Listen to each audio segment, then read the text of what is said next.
Ukraine waited for the convoy to feel secure, then ignited the kill zone from within in under 9 seconds. At 6:10 a.m., thick fog smothered Highway E38 in Chernihiv Oblast, roughly 25 miles from the Kursk border. Visibility dropped below 200 feet, masking movement on a road about to turn deadly. A 14-vehicle Russian logistics convoy pushed toward Oktyabrskoye, hauling troops, ammunition, fuel, and electronic gear. Among the cargo were FPV strike drones valued under $1,000 each, RPG launchers valued at $20,000, and 122mm artillery shells valued at $2,000 per round. Ukrainian reconnaissance drones at 1,000 feet tracked the column in real time. Minutes later, precision strikes ignited the lead vehicles, halting the convoy and collapsing its formation in seconds. How are you feeling today? Share so we can look out for each other. Comment 1 if you're okay, 2 if you're feeling very positive, 3 if you're feeling refreshed. If you watched our previous video on Ukrainian drones striking a Russian ammunition depot, this next chapter shows what happened when Russia tried to move its firepower on the road instead of hiding it. After leaving the Sudza sector, the Russian convoy rolled beyond the protective envelope of radar coverage and the Lear-3 electronic warfare network. For hours, that shield had masked their movement. Once it faded behind them, the column entered open terrain with no early warning and no second chances. There were no reconnaissance vehicles scouting ahead, no short-range air defense vehicles scanning the sky, no fighter cover overhead. Just 14 trucks pushing forward through fog, assuming distance meant safety. Their mission was clear and urgent: sustain a battalion-level fight. Inside the Ural troop carriers were roughly 300 infantry troops rotating toward the front.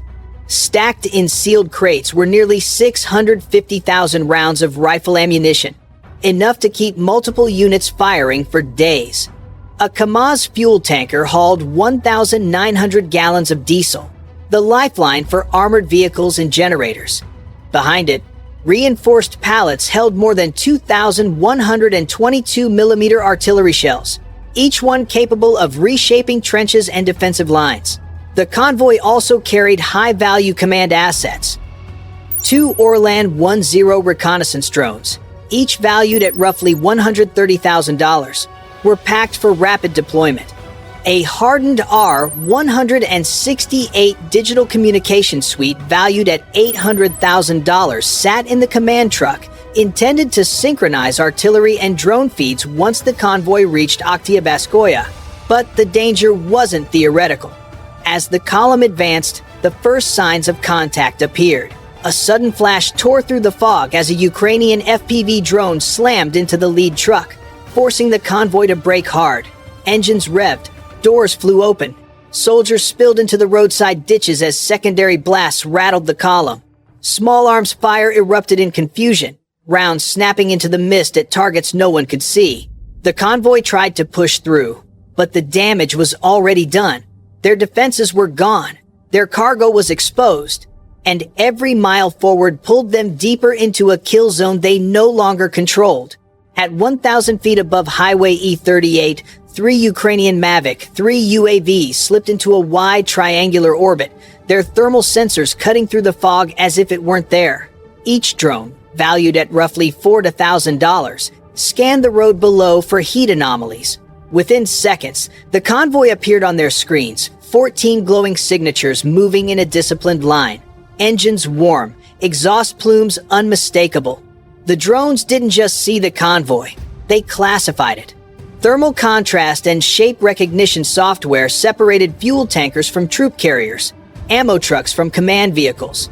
Antenna arrays marked the communications truck. Uneven heat around the rear axle revealed heavy shell loads. One vehicle stood out immediately, an Orlan 10 UAV transport container, carrying drones worth $130,000 each, riding exposed beneath canvas. As the convoy accelerated to nearly 30 miles per hour, the drones adjusted altitude and spacing, maintaining constant line of sight while avoiding predictable flight paths. Every movement was logged. Every vehicle was tagged. Encrypted data streams flowed instantly to a rear coordination cell more than 18 miles away. There, operators watched a live tactical map update in real time, speed, spacing, orientation, and vulnerability points all displayed without delay. This wasn't an observation anymore. It was pre-targeting. When one Russian truck drifted slightly off alignment, an FPV strike drone valued at less than $1 to $1,000 was launched forward but held in a loiter pattern, waiting. Another drone marked the lead vehicle's engine block seam. The system was rehearsing the kill before it happened. Russian soldiers below sensed nothing. The fog hid the sky. Engines rumbled, radios crackled. Above them, Ukraine already knew where the convoy would stop, where it would brake, and which vehicle would burn first. By the time the convoy crossed the next tree line, the engagement solution was complete. The road was mapped, the targets were locked, and the first strike was only seconds away.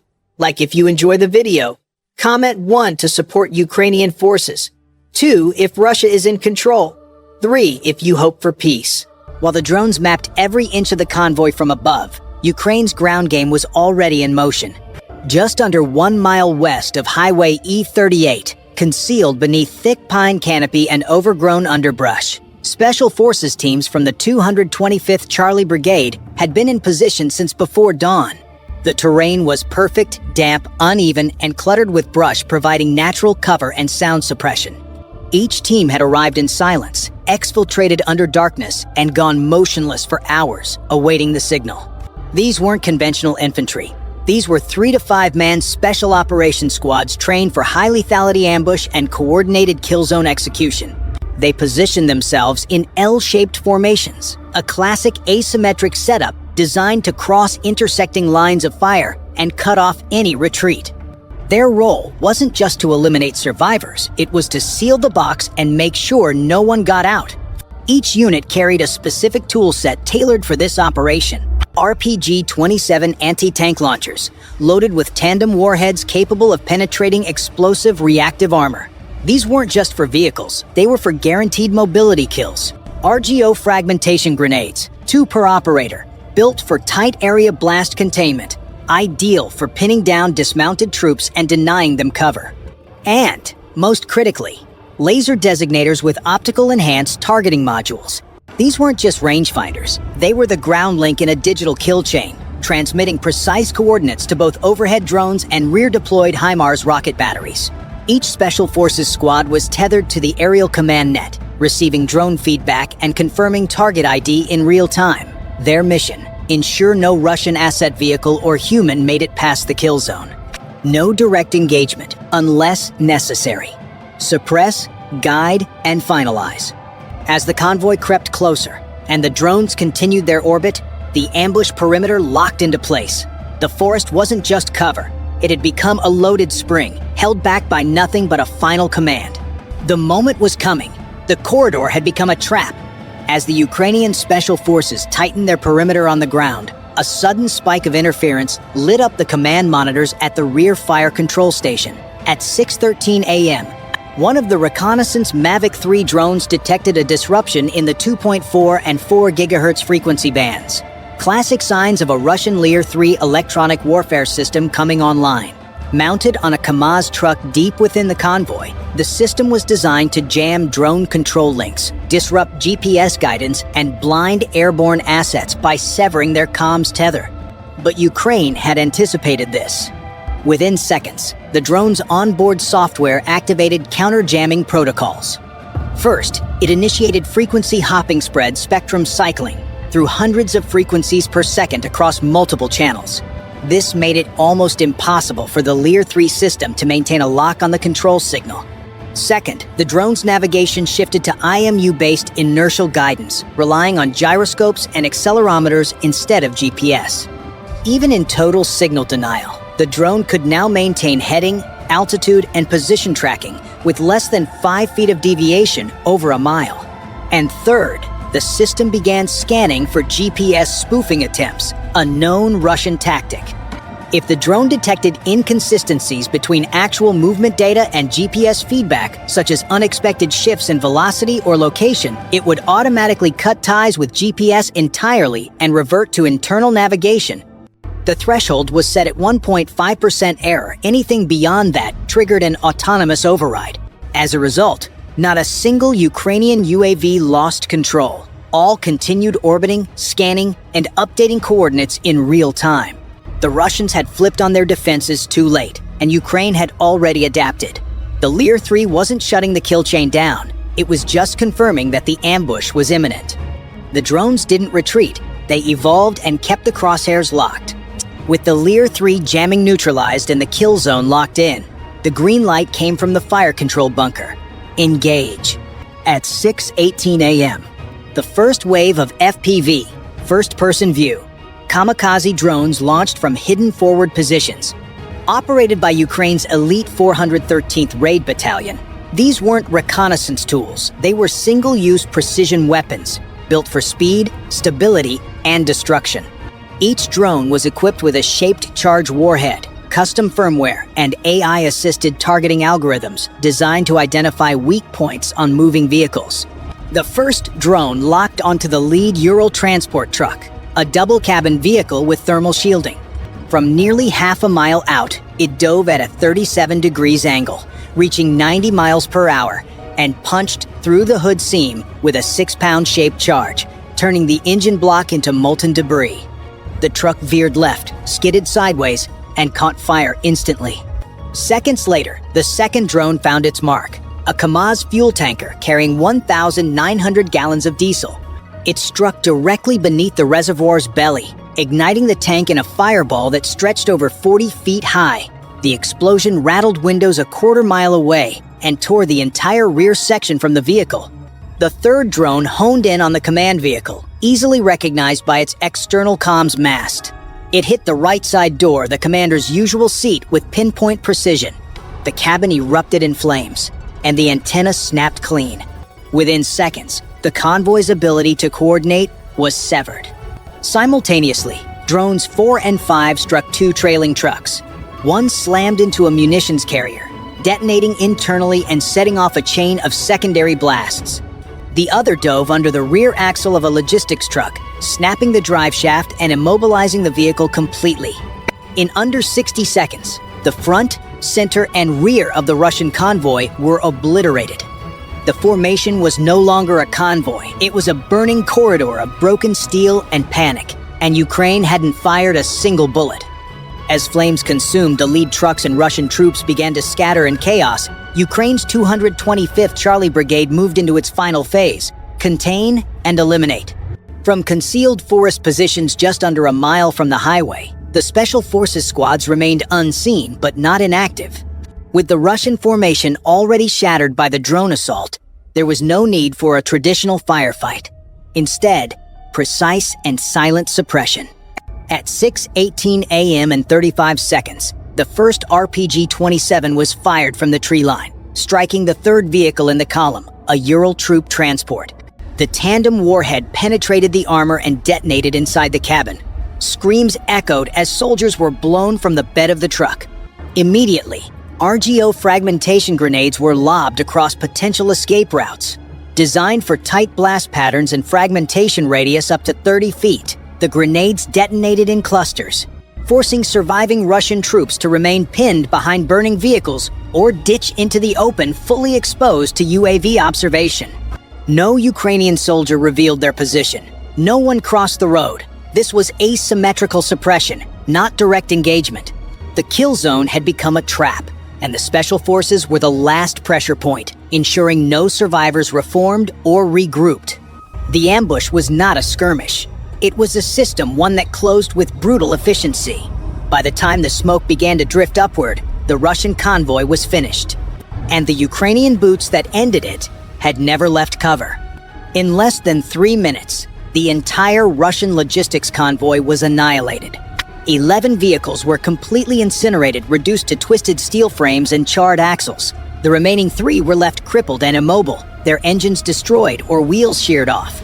Over 300 Russian troops were confirmed killed or incapacitated within a 650-foot blast radius.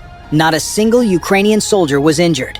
No sustained firefight ever took place. Highway E38, a strategic artery for Russian supply lines into Pokrovsk and Kharkiv, was rendered impassable. Recovery crews didn't arrive for hours. For the next 48 hours, artillery resupply and mechanized columns were rerouted over 45 miles, delaying frontline operations across the western sector. More than just a tactical victory, this ambush demonstrated the blueprint of modern, layered warfare. Tier 1, recon drones surveilling and identifying targets in real time. Tier 2, suicide drones delivering pinpoint strikes. Tier 3, special forces sealing the trap from the shadows. No head-on battles. No prolonged exchanges. Just precision, coordination, and 180 seconds of execution. In this new era of warfare, the side that sees first and strikes fastest wins not with numbers, but with systems. And Ukraine's system worked like a scalpel. 5:44 a.m. The first signs came not with explosions, but with faint tremors in the air. 3 Ukrainian Punisher drones, each worth about $50,000, glided silently over the western bypass road, their infrared lenses slicing through the morning haze. On their screens appeared clusters of moving heat, small, erratic signatures, like sparks crawling across cold ground. The convoy was close. Then the stillness cracked. Without warning, Russian Zu-23 anti-aircraft guns, $200,000 beasts mounted on flatbeds, roared to life. Tracers ripped through the mist, carving neon veins across the gray dawn. The first burst missed, but the second found altitude. Metal tore the sky. The drones dove, engines screaming, countering not with missiles but with handmade shrapnel bombs strapped beneath their frames. The retaliation lit up the horizon, a string of white-orange flares arching downward, each one striking within feet of the gun positions. From the command post near Kramatorsk, operators watched the live feed in stunned silence. The engagement was supposed to be quiet reconnaissance, yet now, on their monitors, flames danced across the tree line. "We've been spotted," one analyst whispered, but the colonel shook his head. "No," he said, eyes fixed on the unfolding chaos. "They've been baited." On the ground, Russian gunners scrambled to adjust aim, convinced they had intercepted a major strike. They couldn't know that these 3 Punishers were expendable decoys, their real mission to map the response pattern, the direction of muzzle flashes, radar sweeps, and communication relays. Each second they survived sent priceless telemetry back to Kyiv. Positions, frequencies, reaction time. The Ukrainian operators knew that every shell the Russians fired was one more piece of data feeding a larger trap. A Punisher's right wing sheared off after a direct hit. The drone spiraled, detonating before impact and showering fragments across an empty field. Another dived straight into a Zu-23 truck, igniting its ammunition rack in a brief but violent burst. The third banked hard east, barely escaping the curtain of tracer fire before vanishing into a low cloud. For a moment, the world fell silent again, smoke trailing upward, embers falling like rain. The Russians cheered, believing they had neutralized the threat. They didn't realize they had just revealed the exact coordinates of their own defenses. In the sky above, new signals were already being triangulated. The Punisher's sacrifice had done its job. The trap was closing, and the real swarm, hundreds of small engines waiting for a single coded command, was about to awaken. Deep beneath Kramatorsk, the command bunker thrummed with quiet energy. Monitors lined the concrete walls, each glowing with live feeds from reconnaissance drones and satellite overlays. In the center, the AWACS display pulsed like a heartbeat, its surveillance run costing more than $3.2 million per flight hour, but worth every cent. The officers from Kyiv's Tactical Operations Division leaned closer as new data appeared. Every Russian truck, from fuel carriers to missile transports, was tagged, numbered, and assigned a strike priority. The convoy was now more than a moving target. It was a digital grid awaiting execution. Outside, in the wet fields of Donetsk, a small Ratel UGV, a ground robot valued at $120,000, crawled silently beneath a broken fence. Its treads left faint trails in the mud as it advanced toward the edge of the Russian perimeter. Mounted cameras and a thermal sensor swept the darkness. The operator guided it with the patience of a surgeon, planting 2 TM-62 mines, each worth only $3,000, but capable of halting a tank. The tiny machine paused, scanned once more, and reversed into the tall grass, invisible again. The first signs of suspicion came from the Russian side. Their command frequency suddenly spiked encrypted chatter, overlapping requests for verification. Within minutes, 2 Mi-35M gunship helicopters, each costing roughly $36 million, lifted off from a nearby outpost. Their searchlights cut through the dawn fog, tracing wide arcs over the terrain. They circled low, hunting for any sign of movement. But what they saw was confusion, heat mirages, false echoes, and phantom coordinates. At that exact moment, Ukraine's Bukovel AD electronic warfare system, a $1.5 million box of antennas and chaos, came alive. Invisible waves pulsed through the air, jamming radar returns and scrambling GPS signals. On the Russian cockpit displays, the landscape began to flicker and twist, targets appearing and vanishing in milliseconds. Pilots cursed, banking hard to avoid illusions that weren't there. The electronic fog deepened until even their own convoy signatures blended with the ghosts of interference. Inside the bunker, the Ukrainian colonel smiled faintly. "They're blind," he said, turning to his staff. "Mark the jammers. Finalize the strike lattice." Technicians' fingers flew across keyboards as a map filled with red markers every radar, every gun nest, every vulnerable junction. Above ground, the Russians hovered helplessly, unaware that each of their movements was feeding the enemy's picture. The hunt was no longer about sight, but about data. And in this war, data was deadlier than bullets. The next phase would not be reconnaissance. It would be judgment. Press 1 if you think drones changed everything. 2 if humans still make the difference.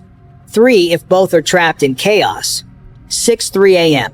The satellite feed snapped into focus like a shutter closing on a terrible portrait. A lumbering column pushing across the Seversky.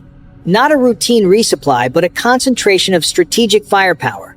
Analysts leaned in as the overlay resolved platforms with the distinctive footprint of Iskander-M launchers, each valued at $50 million, distributed among fuelers, transporters, and armored escorts.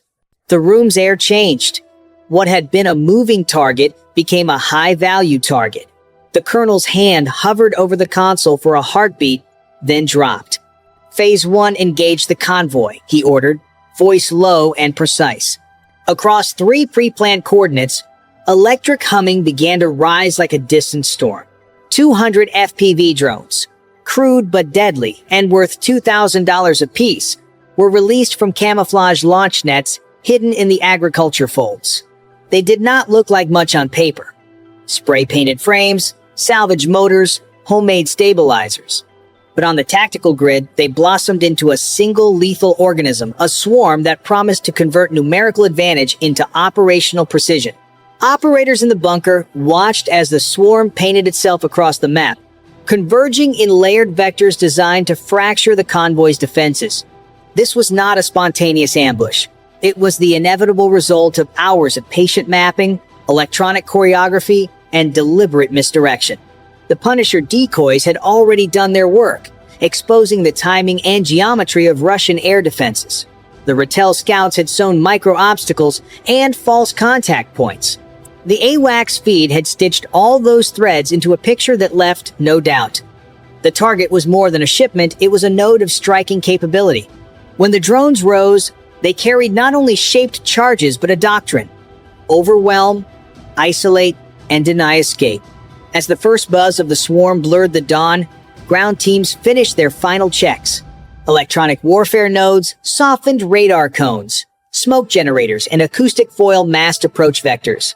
Comm spoofing rerouted guards toward phantom bearings. On the screen, red hazard zones bloomed, and the convoy's plotted path intersected them with cruel precision. In the command room, nobody watched the spectacle. They watched for patterns. The timing between anti-air bursts, the angle of approach that opened a corridor, the exact moment when the column tightened and became vulnerable. The revelation was stark and simple. Strategic value made the convoy irresistible, and vulnerability made it mortal not because of a single superior weapon, but because a choreography of low-cost technologies. Accurate intelligence and disciplined timing can turn mass into fragility. The order had been given, the swarm, obedient and terrible in its modesty, was already folding the battlefield into a new geometry. Hidden in the low hum of dawn, the Ukrainian launch sites became a hive of quiet motion. Camouflaged nets fell away like curtains. Racks of FPV drones tilted up on improvised rails, their propellers trembling with anticipation. In the fields beyond, concealed two S-1 Gvostika, self-propelled howitzers, each valued at $1 million, breathed sulfurous clouds as they fired smoke rounds into pre-arranged sectors. The plumes hung low and thick, a deliberate curtain to blind approaching radar cones and to give the swarm avenues of approach that looked, on every sensor, like empty sky. Technicians ran through checklists with the calm of long practice. Radio operators cycled encryption keys. A cryptic burst of white noise masked the command channel, while analysts cross-checked bearing corrections fed from the AWACS overlay. Nearby, a compact K-Virtus HG-22 electronic warfare unit, a nimble packet of gear worth $25,000 sat like a sentinel, belching targeted interference that bent and blurred hostile returns. Its signals carved phantom tracks across enemy scopes, coaxing searchlights and gun crews to point at shadows that did not exist. Field teams tested launch arcs and adjusted warhead timers, synchronizing impact windows down to fractions of a second. Smoke generators and chaff dispensers were sequenced to erupt in precise harmony with the drone release, creating layered obfuscation that would split attention and dilute anti-air focus. Engineers tightened straps on homemade fuselages and inspected improvised detonation triggers. The drones were crude in manufacture, but meticulous in calibration. Each small engine was tuned for a specific RPM band, so that the swarm's acoustic signature would sound like a single rolling storm rather than a swarm of disparate machines. Then, on a single encoded pulse, the order zipped through hardened channels. Tha Bay Dan! Propellers spun up in staggered waves, racks released. The sound rose from a whisper to a tide. The open plain filled with the mechanical chorus of 200 small motors. A metallic wind that seemed to scroll across the map itself. In that instant, months of mapping, deception, and technical improvisation coalesced into movement, not chaos, but choreography. The battlefield had been prepared, the trap was set. All that remained was the moment the swarm would fold the geometry of the road into flames. When the Russian convoy entered the 2-kilometer stretch of open road, the sky broke apart. From 4 directions, 200 FPV drones plunged from the haze, engines shrieking like a rising storm. Each machine carried its small burden of death, 8 to 10 kilograms of explosives packed into plastic shells, and dove with chaotic precision. The convoy's air defenses came alive. A Panzer S-1 system worth $15 million unleashed a blinding stream of tracers, cutting luminous ribbons across the dawn. For a moment, the gunners believed they could hold. Then, the pattern shattered. The swarm's flight paths twisted and dipped unpredictably, each unit weaving its own spiral descent. Radar locks failed, algorithms faltered, and the Panzer's sensors drowned in static. Explosions rippled in fast succession. The first drone struck a fuel carrier. The blast lifted it like a paper model and painted the sky orange. Seconds later, a munitions truck ignited, scattering burning shells across the asphalt. Within half a minute, the highway had become a furnace. Electronic warfare swept in like an invisible fog. Russian communication nets collapsed, every frequency jammed by Ukrainian interference. Orders dissolved into static. In 4 minutes, the convoy was no longer a formation, but a field of isolated fires. From above, the swarm banked for another pass, their shadows sweeping over wreckage that glowed against the dark earth.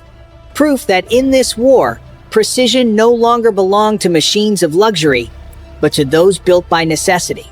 As the sun crept over the horizon, the satellite feed revealed the aftermath, a field of motionless shapes and rising smoke columns scattered across the highway. Dozens of thick, black plumes coiled upward, drifting like silent witnesses above the wreckage. The once formidable convoy had ceased to exist. What had started as a precise Ukrainian ambush now looked like an abstract painting of destruction. Scorched steel, twisted launchers, and fractured roads running like veins across the Donetsk plain. Commence release. That arithmetic made risk tangible and cold. Near the silo, lookouts watched for any flicker on the horizon, any new mast unfolding, while medics and logistics crews bunched on standby along concealed routes. The entire approach was a study in compressed time. Every second shaved risk. Every second wasted widened it. When the elements snapped into their places, Tor warming, jammers humming, smoke rolling, JDAM ER green on the console, the assault team breathed as one and moved from preparation into commitment. A high-stakes exchange where precision, timing, and silence mattered more than brute force. The MiG-29 punched the sky with afterburners flaring, a silver bullet carving a vertical line into the blue as the pilot timed everything to the second. At 15,000 feet, he released the JDAM ER. The weapon peeled clean, diamond wings unfolding as it slipped into its 40-mile glide. No sooner had the bomb separated than the airspace lit up. The Tor M2's RS-2E radar snapped to track, and a 9M331 missile leapt from its canister, a screaming answer to the intruder.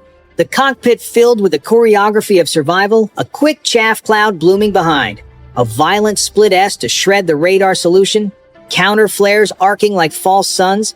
For a breath, the world narrowed to instruments and instinct. The missile detonated in a blistering bloom just off the jet's tail. Tungsten fragments punched through fairings and shredded the port engine's compressor, alarms crying red. Hydraulics bled down to backups, control authority thinned, but the pilot wrestled the crippled fighter into a one-engine controlled run home. Below, the JDAM ER found its mark. The silo's central column vaporized, secondary stores of batteries and igloo rounds cooked off in a chain of concussive detonations, and the command nets went dark, a tactical apex bought at the price of a wounded bird. The strike tore a hole through the enemy's nervous system. The drone C2 node went silent, command nets blacked out for hours, and loitering munitions within the sector fell into chaos. Tactical victory came quick and brutal, but it carried a ledger. The MiG limped home with a shredded port engine and degraded hydraulics. Air crews and maintenance crews were immediately tied up for days, patching systems and replacing parts. Supply lines that once fed the silos stalled, convoys rerouted, fuel deliveries delayed, buying the defenders time to reorganize. Strategically, the adversary responded by densifying its air defenses.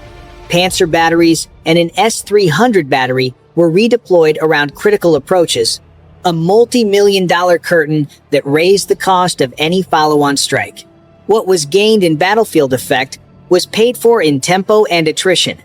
A successful blow to enemy capability, yes, but one that forced a costly recalibration of force posture, logistics, and risk calculus across the entire front.